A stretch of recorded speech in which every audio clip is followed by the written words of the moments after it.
మెదక్ జిల్లా మాసేపేట మండల కేంద్రంలో తెలంగాణ మాదిగ దండోరా రాష్ట్ర అధ్యక్షుడు శ్రీనివాస్ మాదిగ పర్యటించారు. ఈ సందర్భంగా వారు మాట్లాడుతూ తెలంగాణ రాష్ట్రంలో ఎంతో కష్టపడి పనిచేస్తున్న పారిశుద్ధ కార్మికులకు ప్రతి నెల 1వ తేదీన జీతాలు చెల్లించాలని డిమాండ్ చేశారు. చాలీచాలని జీతాలతో ఇబ్బంది పడుతున్న పారిశుద్ధ కార్మికులకు సరైన సమయంలో జీతాలు చెల్లించకపోవడంతో ఎంతో ఇబ్బందులు ఎదుర్కొంటున్నామని, ఇప్పటికైనా ప్రభుత్వం 1వ తేదీనే జీతాలు చెల్లించాలని ఈ సందర్భంగా వారు ప్రభుత్వాన్ని డిమాండ్ చేశారు.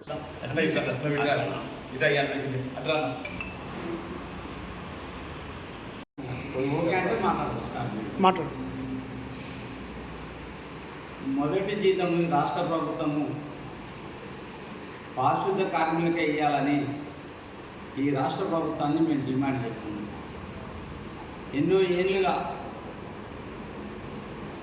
ఈ దేశానికి ఈ రాష్ట్రాన్ని సేవ చేస్తుందంటే పారిశుద్ధ కార్మికులు అనే విషయాన్ని కేంద్ర రాష్ట్ర ప్రభుత్వాలు మర్చిపోవద్దని ఈ సందర్భంగా మేము గుర్తు చేస్తున్నాం.